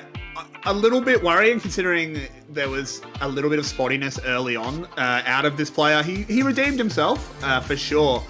But 𝘀𝗃𝗃 is a champion you mentioned, Rebel, that you did want to see teams playing. So I'm sure you're happy to see this one picked up as it is answered by a Galio and a Jax. Okay, 𝘁𝗍𝗃 going to Jax. I like this confidence from 𝘁𝗍𝗃. 𝘁𝗍𝗃 last split again as a rookie was it was a little rough, but there were these moments that he had as like this a decent top laner, which is the reason that Team Secret fully committed to him over coded in the previous split. And now, I mean, he's not only just like in the last game having a solo kill on the first level, the first kill of the entire VCS split here in the winter, but also willing to just take out the Jax as a counterpick this quickly into a 𝘁𝗃𝗃 when 𝘀𝗃𝗃 grabs that 𝘁𝗃𝗃 up as fast as possible. I like this 𝘁𝗍𝗃. Yeah, 100%. I do really like this pick, as it is going to be a Leona picked up as well. Aphelios still kind of being slept on here. Could potentially be picked up by Team Secret. Of course, they still do need an AD carry, particularly if the misfortune does get banned out, as 𝘁𝗀𝗏 has been removed so far. What is your read on why this Aphelios is just slipping through, 𝘀𝗀𝗃? Honestly, I think the VCS teams aren't just caught up on the meta just yet. I mean, maybe they are just way too much in their comfort zone, and maybe they think they won't get punished if they don't play it. But I mean, it would be a great opportunity to shake up some things in the bot lane here. But speaking of another lane, it's the top lane. I still want to add something there because I'm really curious to see if Emperor goes for the TP Ignite Camille. It is a thing which you can do at the current state of the meta, where you have like the Camille Jax matchup, which is early game Camille favored, then the Jax takes over at some point. But with the Ignite, you don't really need to flash that much on the Camille. You are a little bit more prone to getting ganked, but if you can use the Ignite to push the lead in the early game really hard, it would make sense for him to go that way. I want to ask about a particular bit of a dynamic. SBTC have banned Braum because they already had their support, but they banned Braum when MF is still available. That feels a bit weird. You'd almost think they should have picked the Braum or banned the Misfortune. I don't see why Team Secret wouldn't go to that, as we do have 𝘂𝗀𝗀 being locked in. Now, people in the stream, I'm sure, are saying, more 𝘂𝗀𝗀𝗀, boring. But for the VCS, this is brand new. It's an exciting time to be a VCS fan because we get all these new junglers to be able to play with, and our ability to test out 𝘂𝗀𝗀𝗀 in the waters of junglers like Levi that'll come about, and then obviously like DK, who had such an incredible performance on the Nidalee. But we get to see how much farming, how much like skirmishing are they using with him. When that level 6 hits, how hard does it go? When you have these random skirmishes about the map, how easy is it for this 𝘂𝗀𝗀𝗀 to get some of these resets? And especially like when you pair it with a Jhin who does so much like immediate burst damage, it makes so much sense to try to get Reset City off the back of a bunch of initial damage on the front burst. So it makes so much sense to have this. And yes, there's no Nidalee available. It does leave solo AP to the mid laner, who is that kind of respect top laner here for the side of SBTC as well. So there's a little concern, at least in my mind, for that. But I do very much like the pairing of this 𝘂𝗀𝗀𝗀 with this Jhin. We now do see the entire... Right? Sorry, go ahead, Chris. Sorry, it's the first 𝘂𝗀𝗀𝗀 we have seen in the VCS ever, and yeah, really excited to see what Pekin can do with it. And yeah, as 𝘀𝗀𝗀 just mentioned, you can just have the Reset City with it. And we earlier mentioned that 𝘁𝗀𝗀𝗀 maybe needs to take over the game, and he's now on the Galio, and he's also the solo AP damage source on his match damage source. So we maybe see the full AP Predator Galio, and I'm all up for it. So this is actually going to be a Camille mid. Nice. It makes sense. TH, who I thought had renamed to Hero, but apparently not. TH is a top laner. This is SBTC having to adapt to the fact that their mid laner is out sick. So it makes sense that he plays top lane champions. But I would have thought Galio actually did okay into Camille. I'm sure he doesn't win the lane, but can kind of shut her down a bit, I would imagine. I think in the short lane, it's going to be a lot easier for Galio, just because there's not the ability of the Camille to just like run him down. If they were ever to play some lane swap shenanigans to try to get the proper matchup here for the Jax, and you end up with top lane Galio into top lane Camille, that's not going to look very good, at least in the back pocket. Now, I'm sure you both have much more to talk about, but I need to get your predictions before we hand off to our lovely casters. So, 𝘀𝗀𝗀𝗀, who is winning game 2? SBTC is winning it. They just checkmated them in the draft with the double flag. They have 3 winning lanes potentially with the 𝘂𝗀𝗀𝗀𝗀, and I think Team Secret has nothing against it. And apparently we do actually have a little bit more time. So Rebel, and I'll go back to you after 𝘀𝗀𝗀𝗀𝗀, feel free to go on for a little bit longer. Who is going to win this game 2? I think I would normally call SBTC, but I have this good feeling about Nagia's Jax in this one. I actually feel like he's going to go crazy. The combination of these team fight champions should actually go pretty well for them. So I'm going to call Team Secret. I think it's the wrong decision, but I'm going to call it anyway. Fair enough, and never mind, we are on to Summoner's Rift, so once again I will hand off to the lovely, the intelligent 𝘀𝗀𝗀𝗀𝗀 Cereal and 𝘁𝗀𝗀𝗀𝗀. We'll see you guys after this game. 𝘁𝗀𝗀𝗀𝗀, was he saying that I'm the intelligent one and you're just 𝘁𝗀𝗀𝗀𝗀? Because I would definitely disagree with that. That's exactly what I was saying. Either way, we're jumping on in for game 2. Yeah. Look. So I just want to say quickly, both of our analysts got their predictions wrong into game 1. Now they're on opposing sides. 𝘁𝗀𝗀𝗀𝗀, which one of them do you think is the jinx to the predictions? Look, I'm kind of hoping Rebel's right in his Team Secret, because I'm currently really mad at 𝘁/Hero for changing name mid-series. That is is the same player. He has been Hero in the past, he has been TH in the past, and now he is both. Unless SBTC Esports are doing a good old substitution mid-series, but I'm pretty sure it's the same person. So they're substituting the same guy, and it's just okay. Anyway, we'll move on. We're seeing the 𝘀cie𝗰𝗶𝗹𝗀 come into the mid lane. I think this is a good sort of double flex, gets you a good, strong, good matchups into both the mid lane and the top lane. And I was half expecting the Kennen mid just initially because that's more normal at this stage in time. But I am glad we're seeing Camille in solo queue. She is far and away the strongest top laner. So a lot of people are going to be completely comfortable on her. They will have been playing a lot. And yeah, as we say, Hero is a top laner, so he should be. But heavy engage onto CBL, forces the flash early. That's going to be a good setup for Team Secret to just keep bullying the lane, much like they did in the first game. Really good stuff from Team Secret, abusing that level 2 over Celebrity and CBL. For a second, I thought Eddie was going to flash to try to get that final auto in and maybe pick up the kill. But you talked about how strong Camille is in the top lane. It's in the mid lane. Is it still as strong as what we're used to seeing from Camille in the top side of the map? So I think when it comes to the Jax matchup, this is a good idea because it will have, sure, it can sort of get shoved and poked out a little bit by the Winds of War, but I think compared to the Jax matchup, this is a much easier option for TH to just sort of scale into the game, unless he gets picked off early. He's able to hookshot away under tower though. TH gonna flash away. 𝘀𝗀𝗃 taken down so low. And you know what, Hero? I don't think you want to be pushing that far up. You're rather low, and I don't know if you've got the adaptive defenses off cooldown yet either. Yeah, very, very glad Hero is foregoing that flash. Usually we would, in the top lane, you'd usually see the Igniter paired alongside the teleport. But much more volatile in the mid lane, much more dangerous with all the different angles that the Lee Sin can come from. So going for that flash, and it pays off pretty much instantly.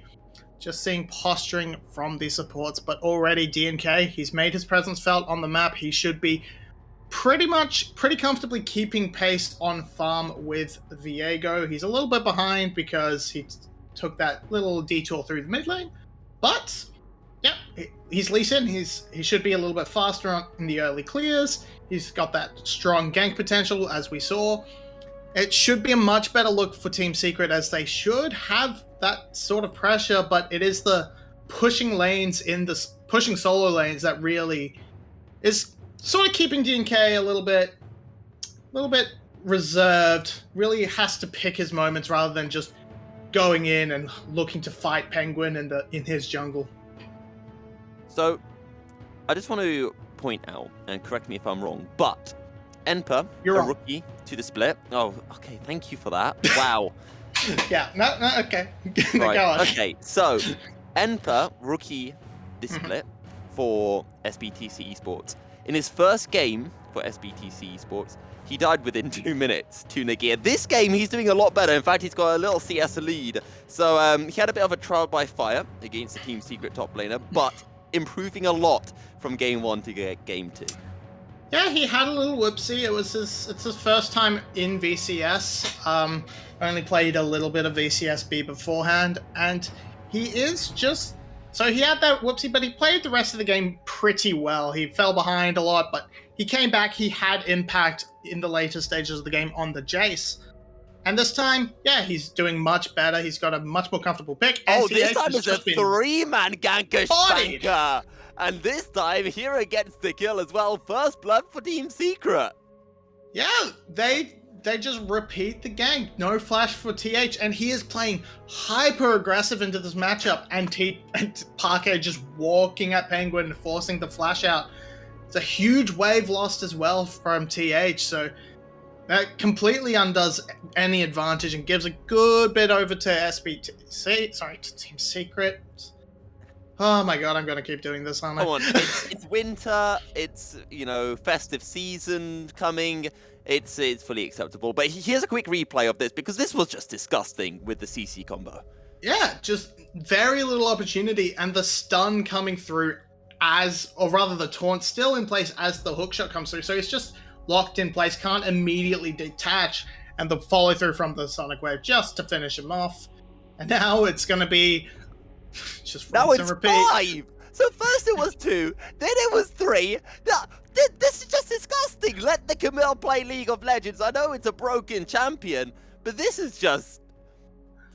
So good news for TH. They can't add any more players. Right, Bad news yeah, for that's TH, he's good. dead. Well, Probably. SBTC, they're on the way. The hero's entrance is going to come through. He's going to find a little knock-up, slicing Maelstrom. Not really going to do too much. Hero running for the hills, and Hero going to stay alive. 𝘀𝗶𝗹 down to a couple of HP and will fall. Penguin going to steal soul and pick up a kill. And now Hero wants revenge as they look towards 𝘁𝗶𝗃. The Sonic Wave, the resonating strike, the triple kill for Penguin. And that doesn't stop as 𝘀𝗶𝗏 gets blown up in the bot lane. Does not quite fall, but we see the power of Viego, why he never goes away, because the resets are so strong for him. It looked like a disaster. It looked, they almost turned around. Hero gets out, but then 𝘀𝗶𝗃 falls, but one person dies, 𝘁cie𝗰𝗋 dies, and then Penguin just starts popping off. And we're seeing more trading, but I don't think it's not going particularly well for either side. 𝘁𝗏 just going to walk away from the Ignite. So that is pressure in the lane for SBTC, but it's very, very dicey down there. Okay, so, I mean, this... break this down for us, 𝘁𝗶𝗏. So, yeah, they aren't able to finish him off before 𝘀𝗶𝗃 is able to stall so much time with that ultimate. And 𝘁cie𝗰𝗋 he sees the blood in the water. He wants that kill and just gets cut down by the CC from Penguin and the cannon, and that just lets the pop-off happens from Penguin on the Viego, because he takes the Jax. Jax has a gap closer. Then he takes the Lee Sin, who is the mother of all gap closers, and just pops off, and they cannot escape. Triple kill to the jungler. He's off. He's ready to roll, and you're looking towards this Viego to be the huge threat that just carries the rest of the game now. Just a reminder, Penguin was the official MVP from the first game, if I recall 𝘀𝗶𝗏 correctly. Oh, it was Celebrity. Okay. Well, Penguin wants to change that. 3-0 on the Viego, and he is on his way to doing that. On the bottom side, I'm actually surprised Eddie hasn't been able to pick up a kill yet. It's looked like on quite a few number of occasions that he got fairly close to doing it. Yeah, it's just CBL's on 𝘁𝗀𝗋, and 𝘁𝗀𝗋 doesn't die. That's her secret passive. Not die. It's really frustrating, actually. I can't unlock that passive whenever I play 𝘁𝗀𝗋. As a 𝘁𝗀𝗋 main, it never works for me for some reason. You know, you have to be good to unlock it. You have to... Right, okay. Once you reach Masters, I believe, it just unlocks, and 𝘁𝗀𝗋 just doesn't die. It's weird. But similarly, 𝘚listair apparently doesn't die either, despite getting really close. And now we're just back to sort of where we are. Oh, that's a solar play. That's a smoke. Then he engaged. flourished the lockdown, and 𝘁𝗏's just going to knock that's 𝘀𝗀𝗋 away. And nothing really comes of it. Lots invested and completely denied by a headbutt. So it's a sad world in the bot lane, but it's sadder for 𝘁𝗀𝗋. Wait, 𝘁𝗀𝗋? Okay, he's staying alive. He's on 1 HP. He's going to jump in, but he's not going to be able to find the kill. It's just one tower shot onto 𝘀𝗶𝗃 at the end of the day. And... well, good job coming on in from SBTC. Meanwhile, on the bottom side, that's the bullet time, and 𝘀𝗀𝗏 will fall. Team Secret picking up their 3rd kill of the game, but SBTC still 1.5k gold up, but that will definitely shrink as quite a few tower plates are going to be going into the pockets of the 𝘀𝗎fortune. Yeah, and we see there's actually a lot being funneled into Viego, but here's Kennen coming. He doesn't have the ultimate. It seems a little bit...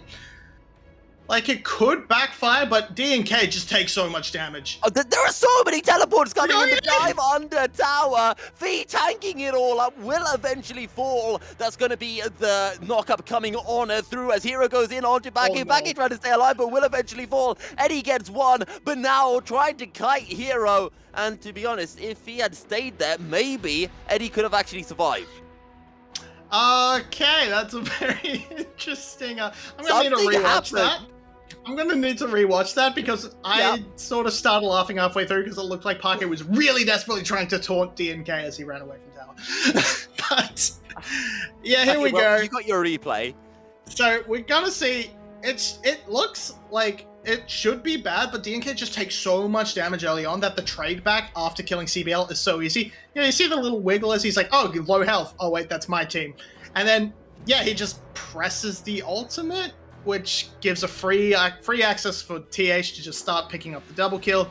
Celebrity would have loved to land that W and get on the board himself, but as it is, that's 2 kills, I think, over to the 𝘀𝗎𝗄. More than happy, really well into this game. Same with Kennen, 2, 2, and 5, 100% kill participation.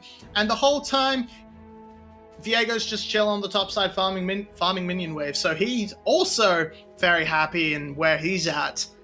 So 𝘀𝑎𝑏𝗋𝐶, all in all, they've got a 2k gold lead from just weird skirmishes, really. But honestly, I don't think I've seen that many teleports coming under a tower from both the Insanity. But here we see everyone's gathering around the mid lane again. Rift Herald did go down? No? What? But yes, no, it didn't come back up yet. I'm going insane. There was just everyone on the top side.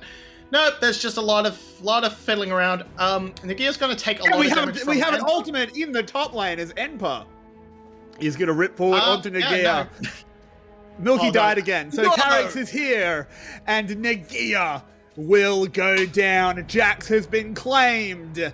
𝘀𝗀𝗀 gets his revenge for game 1.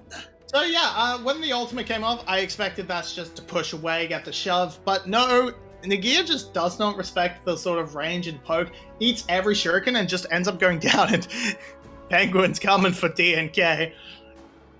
He wants his name back. But for how long, as he actually plays that quite nicely, does get out of there, but now 5-1 going in. They are behind the tower. Bullet time has been ripped, and 𝗀𝗀𝗀𝗀 flying on forward. We'll pick up that first kill, but it's a lovely Leona roll to answer it back. But here comes 𝘁𝗀𝗀𝗀𝗀. He's on the wrong side of the wall. We'll pick up that first kill on Penguin. That is an important one to get. And Celebrity and CBL, they are on the run, but Team Secret come out on top. Yeah, you see the overchase come through. A beautiful interrupt on the hook shot by the 𝘁𝗀𝗀 means that TH just kind of gets left, kind of can't do anything. And with this tower being so low, there's no hope for 𝘀𝑏𝗋𝐶. They're going to have to just sacrifice 𝘂𝗶𝗋. Yeah, he is in trouble.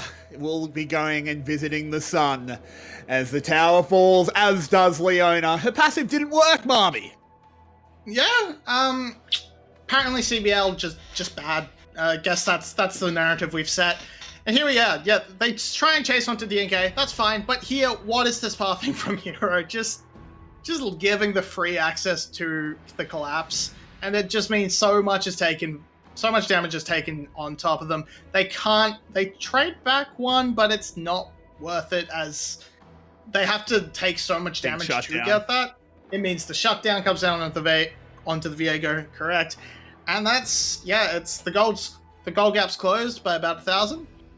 And now, the thing that 𝘀𝑏𝗋𝐶 has going for them is they do have this dragon stacking going underway. They're hoping for the Infernal Soul, of course.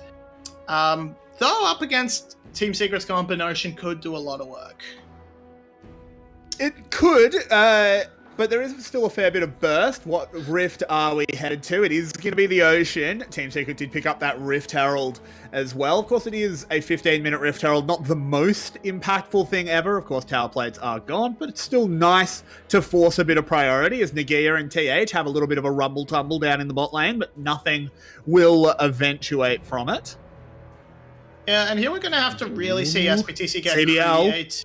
Oh, he misses the Zenith Blade. That's an absolute disaster. He's just been completely rejected. Has to flash away. Curtain Call is used. He gets Alistair headbutted in. And that's what happened when you miss your spells. And now all the ultimates come in. Penguin has got that first kill. Moving forward on the Viego. There is a big Jhin W. 5-1 in a lot of trouble as Penguin gets rejected, but he goes down regardless. Will inhabit the cow.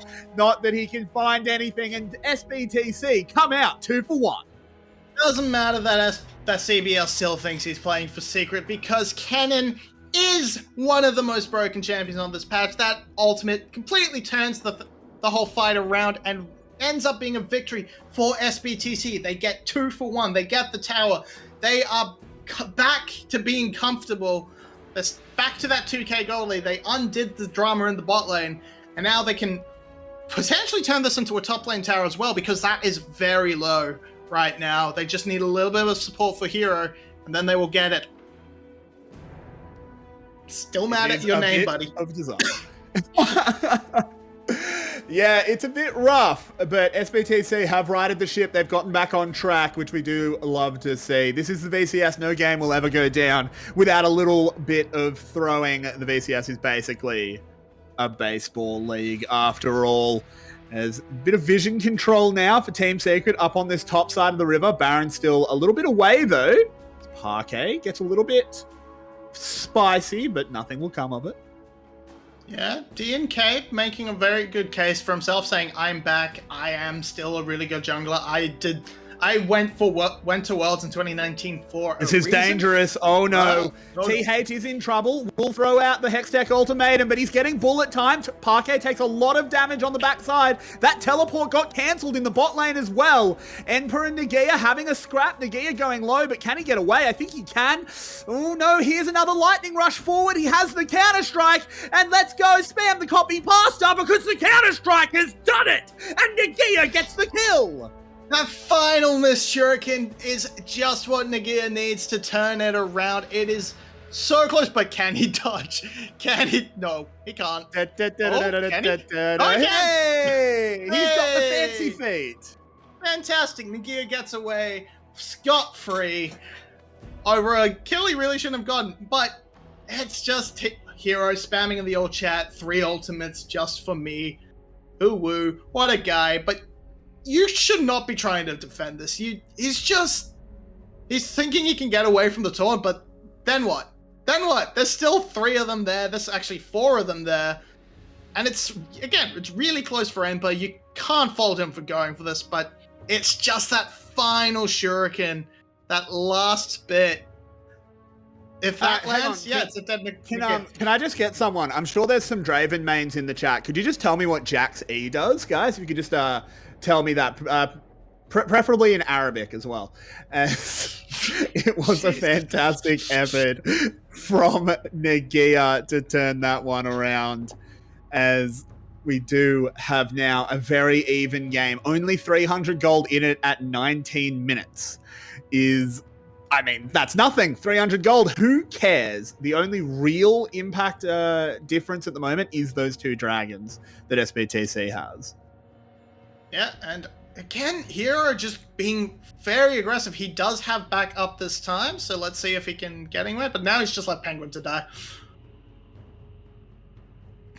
Hello, Penguin getting over the wall as the Galio ultimate is coming in. It's a big knock-up. Penguin will be the first one to fall. It is answered back immediately, but there will be no Viego resets as Misfortune is Eddie picking up a kill. CBL on the run, has nowhere to go though, as the rest of Team Secret come on in.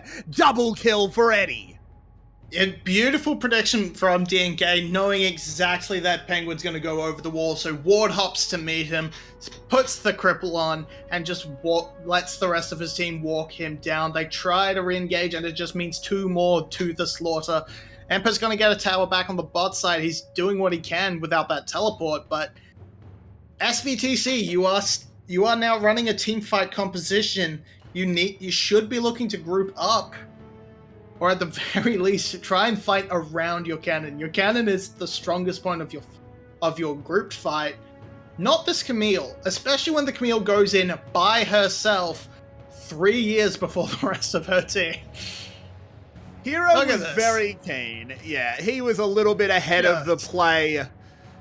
It wasn't great, and then Viego just gets caught out. Yeah, he's just left to dry, and they try and turn it back, but with him going down... Oh, hello! That we are, as everyone's health bar is already very low. 𝘀𝗀𝗆 has had to flash over the wall, but Celebrity will claim that first kill. It will give Viego a reset. He gets a second as the curtains are called, and into the backline goes 𝘁𝗃𝗃, but Jax, I don't think that's where the pilgrimage leads, and it's a triple kill for Celebrity. It's a huge counter-strike, but it's too much at the end. He commits too hard to stopping the counter-strike, He saves 𝘁𝗃𝗃, but he goes down, and that is the soul point over to 𝘀𝑠BTC. I just said it. Team fighting is your strength, and they come up huge in that fight. And I think we have to turn a certain analyst's opinion around on this Jhin. 𝘀elebrity is making Jhin look absolutely ridiculous. Let's see how this fight started off. It was with a kick from DNK. But you're kicking the cannon into your team, and that's exactly where he wants to be anyway.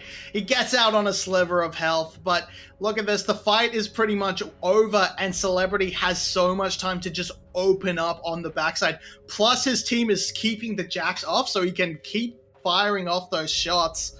It's just a really good team fight from 𝘀𝑠BTC, and we thought this might be a problem without Artifact, but hey, if they're looking pretty good even without him. I'm just now excited for him to return. Yeah, 100%. It's very exciting stuff. And haven't you missed the VCS, 𝘁𝗶𝗹𝗀? Or this whole world. I mean, let's give it another 2 or 3 series, and then the VCS will have more kills than Worlds did in total, as this region never ever In some stopped. ways, I'm glad, but we still have 50% of games having a Nudia in it, so... Oh dear. 𝘀𝗶𝗀𝗀's in a lot of trouble. He is going to hit that cannon ultimate, trying to stay alive as long as he can. The Lee Sin kick, and Galio's coming in. The teleport has gotten interrupted once again, and it's a family game, but it doesn't matter. 𝘁𝗃𝗃 finds a way to die. Cannon is just too good, and here we're seeing, Nagia is able to actually pick up the kill. The counter pick working out, it turns out, but he has to flash over the wall to get away from Penguin. Overall, it's a 2-for-1. That's good for Team Secret. As you are behind, you are looking to just get those small advantages, keep the game as close as possible.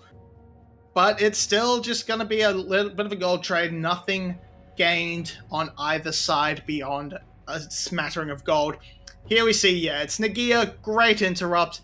TH pretty rightfully thinks he can fight this, but I think a little bit of good rush play. It's so good. I mean, it's just Jax. Counter-Strike, buddy. Presses E.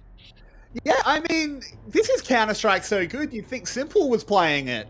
As this Jax is just interrupting teleports and getting solo kills that he absolutely shouldn't. No, sorry. I'm kidding. But this is an absolute brawl of a game. 𝘀𝑠BTC has managed to get out to somewhat of a lead once again, but no doubt it will be closed imminently. Penguin, still a huge threat. Nagia's dead. Apparently the secret is he has to stop a teleport and then he gets a solo kill. Yeah, something along those lines. We'll have to come back to it. We'll need to get a replay as Alistar has been caught out. He should be taken down momentarily. 𝘀elebrity adds another to the ledger. Yeah, you just saw that huge chunk disappear from his health buff thanks to 𝘀elebrity. Jhin is just absolutely frightening at the moment, and with these 2 picks, that is the call to go to Baron. We're going to see the kill on the bot side, quite likely. He actually takes the engage, but the counter-strike stun does not go off, and Nagia is just run down by 𝘀𝗀𝗃. 𝘁𝗏𝗃, you don't get to do analysis because this is a VCS and it's fight! Curtain call is used, answered immediately by a bullet time. CBL has been tagged up, but DK doesn't want to ride it in. 𝘁𝗃𝗃 can't find a path quite yet. As Penguin moving forward, spotted with the resonating strike. Well, the sonic wave, I should say. And in the end, everyone backs right off. Lots of excitement, but nothing happens. We're really waiting for 𝘀𝗀𝗃's ultimate to come back up, his flash as well. When that happens, 𝘀𝑠BTC are going to be hunting for that. We're going to see a little bit of a reset from CBL. Not a lot of mana on the side of 𝘀elebrity, which could be a problem, but they've given up positioning over the Baron River. It won't matter in the end, I don't think, because I think both teams are just looking to sort of clear vision, reset, come back later and try again. But 𝘀𝑠BTC are now in a great position where they can just sort of say, what are you picking? Do you want Ocean Dragon and stopping us getting the soul? Or do you want to play around the Baron a little bit? Well, we just need to stop you doing Baron. We can send one person away. One person can Yeah, solo an Ocean Drake with ease. And to quote one of my favorite analysts in the region, Baron does nothing, why bother? As that is a big boy cannon ult! The first kill will go over to the Viego, picking up the MF. It's going to be a double kill for Penguin, making this place look like the Arctic Circle. 𝘁𝗀𝗃 hiding in the back of the pit, but it's not good enough. He gets forced out, I should say. This is going to be Soul for SBTC, and they're looking wet and moist for the rest of the game. Officially better than EDG. You check the bush and back of Ocean Soul pick. And now that's an Ocean Drake. That's an Ocean Soul. That's a one-team fight. You should be able to hit the Baron down. You either take it or you force them to engage onto you, and you will always be healthy thanks to this Soul. They cannot have a good outcome. It should be SBTC taking the game. After this Baron, it would take a massive throw, and look, they're not beyond that. Especially with 𝘁𝗀𝗃 kicking around on Lee Sin, but good moves from here to keep 𝘁𝗀𝗃 out. Well played. Now, 𝘀𝗶𝗶, that's a bold thing to call a VCS game over before the Nexus is being attacked. But I do agree with you, it would be the throw of a century. Or the super big time chickens. It certainly should be. Let's see how this started off and how 𝘀𝗀𝗃 got himself a 5-man. Huge ultimate from the cannon, and with that, there's no hope for Team Secret anymore. You can see them scattered, just running away. 𝘁𝗀𝗃 was just hiding in the pit, hoping he could maybe get that steal off, but he was snuffed out. Hero, he's had a bit of a rough game, but in that past passage of play, he just had 𝘁𝗀𝗃's number and just made sure this Lee Sin is not getting anywhere near my objectives.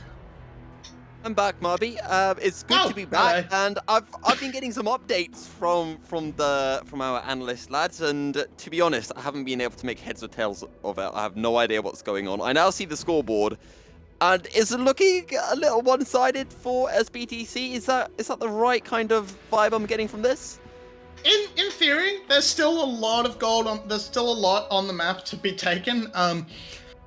It's not like SBTC are close to cracking the base, so the Elder Soul option is still available for Team Secret, and there's not great push on the side of SBTC in terms of grouping up in Siege. You are really looking to have these double solo, these two top laners who are both pretty effective split pushers in their own right, sort of try and crash the waves at the same time, try and chip away from the side lane angle, but as it is, they don't have the waves synced very well. It should be relatively easy for Team Secret to catch most of them. They will lose this top lane, but if they are in a good position to keep hold of the other two.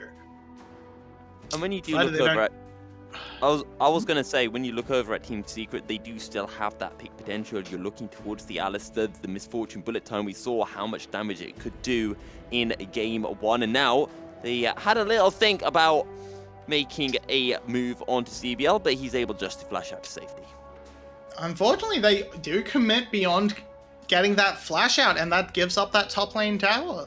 So they can push onto the inhibitor. That gives them lots of pressure to crack other parts of the map, or they can just engage. Or they can drop the bullet time. They can pop the Guardian Angel as well. It's 4 all onto Hero, but the slicing Maelstrom. Hero survives the Hero's entrance from 𝘁𝗃𝗃, but he is no Penguin hero for Team Secret because Penguin is here. Penguin picks up a triple kill. 𝘁𝗃𝗃 still running. 𝘁𝗃𝗃 almost getting the kill, but he's unable to do so. And SBT Esports will wipe the base. Come on, CBL. Get the kill. Get the kill. Secret. A 2-0.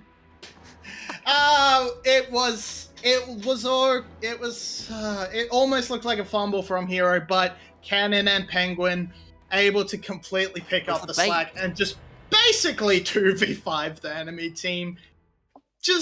They were very far ahead. The Secret couldn't punch through the Ocean Soul. It's just, it's over. It's over. SBTC. We were a little bit down without Artifact, but they've proven they don't need him. And again, I'm now really actually excited to see, can they breach the top 3? Can they fight Cerberus, Garmin, the other one, who I forget, Buffalo. The other one. Well, after that game, the fat lady has definitely sung in the sense that SBTC Esports have taken the win, a 2-0 over Team Secret.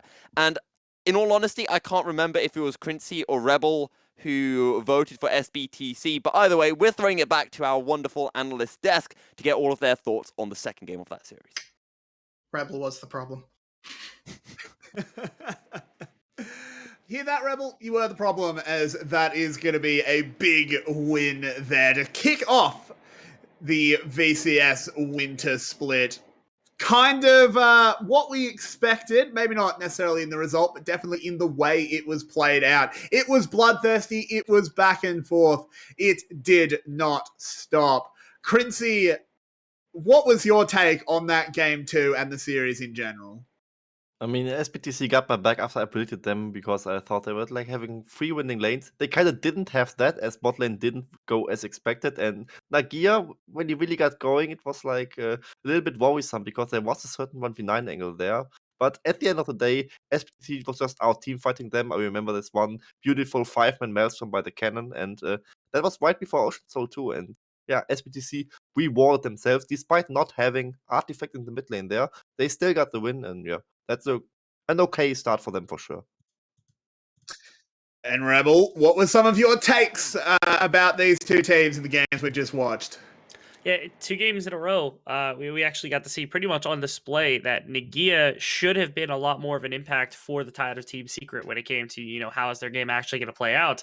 And 2 games in a row, we saw 𝘀𝗀r actually kind of stand up to the adversity, stand up to some of the pressure. And the second game actually was pretty much the only champion that could have dethroned that 𝘃𝗀x from that game, just taking over completely over top of all these, auto-attacking type champions between the 𝘂ego𝘁, the 𝘁𝐴Meal, everything in that composition, and was able to make a massive impact both early and in team fighting phase in that game.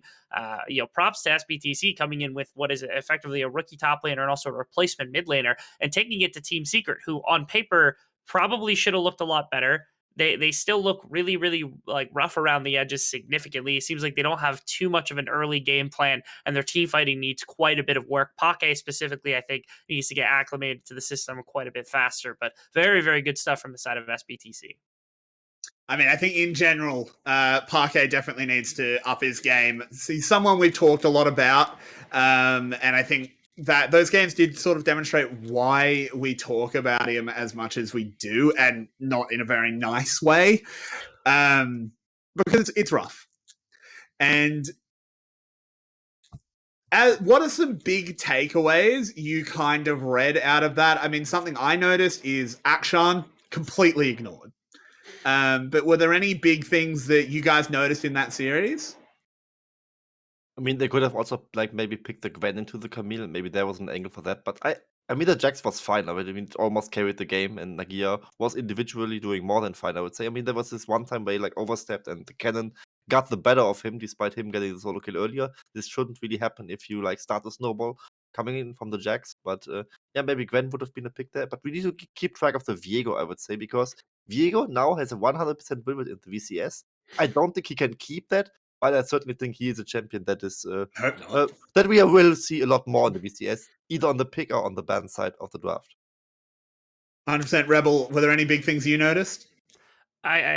Celebrity had a lot of standout moments on the day, but the MVP, honestly, to me was 𝘁𝗀. 𝘁𝗀 Penguin now, he was flexing on everyone all day in that jungle position. Game 1 was all over the map. Game number 2, that 𝘂ego𝘁 was just bullying people pretty much across the board. I love the way that looked. Seems like he's finally got some players around him that are going to be meaningful. I can't even imagine the type of damage that this team is going to be able to do if Artifact comes back at what we expect to be, even at the level he was playing at before. But if they could get peak Artifact top 3 mid laner in VCS Artifact, this team is not just a threat to make playoffs. This team is a threat to potentially go to finals in playoffs and contest 2 of our other top 3 teams, potentially for that spot. Well, it's a bold call and one that I will leave us on. We are going to go to a little bit of a break as SBTC have picked up the first win of VCS Winter with a 2-0 over Team Secret. Later on, we will have 𝘀𝗏 taking on the 𝘁𝗀𝗏, both teams with a lot to prove, a lot to defend.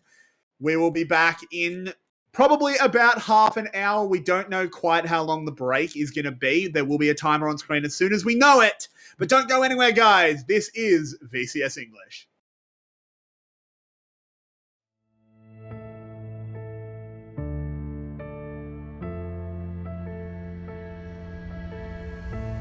They say where the legends come from. You're not what a hero.